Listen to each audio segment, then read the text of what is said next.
হঠাৎ করে এক নতুন সিদ্ধান্ত নিতে যাচ্ছে মার্কিন যুক্তরাষ্ট্র।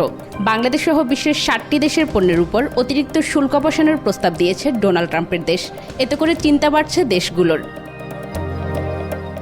মার্কিন বাণিজ্য প্রশাসনের দাবি, জোরপূর্বক শ্রম বা দাসত্বের মাধ্যমে উৎপাদিত পণ্য যুক্তরাষ্ট্রের বাজারে প্রবেশ করে দেশটির অভ্যন্তরীণ ও আন্তর্জাতিক বাণিজ্যকে মারাত্মকভাবে বাধাগ্রস্ত করছে। মূলত মার্কিন বাজারকে অনৈতিক প্রতিযোগিতা থেকে সুরক্ষিত রাখতেই এই কঠোর পদক্ষেপ নেওয়া হচ্ছে। সম্প্রতি চীন, ইউরোপীয় ইউনিয়ন এবং জাপানের মতো বড় বড় বাণিজ্য অংশীদারদের বিরুদ্ধে ওয়াশিংটন বিশেষ তদন্ত শুরু করে। তার মাত্র কয়েক মাসের মাথায় এই বড় ধাক্কা এলো। মঙ্গলবার মার্কিন বাণিজ্য প্রতিনিধির কার্যালয় স্পষ্ট জানিয়েছে, অভিযুক্ত দেশগুলোর মধ্যে 54টি দেশ জোরপূর্বক শ্রমের মাধ্যমে তৈরি পণ্য আমদানির উপর নিষেধাজ্ঞা দিতে এবং তা কার্যকরভাবে প্রয়োগ করতে সম্পূর্ণ ব্যর্থ হয়েছে। এই শুল্ক আরোপের সিদ্ধান্তটি এমন সময়ে সামনে এলো যখন ট্রাম্প প্রশাসন তাদের জরুরি শুল্ক কাঠামো নতুন করে সাজানোর উদ্যোগ নিয়েছে।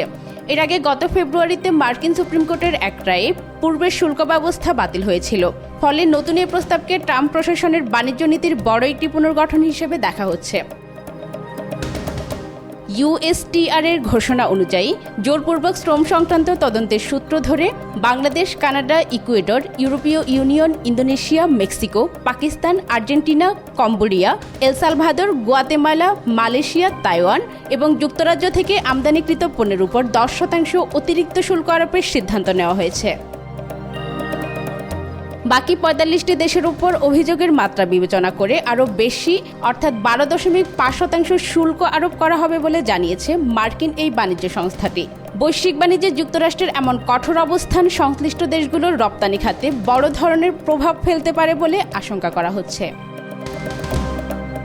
ফাহিমা আক্তার, আজকাল।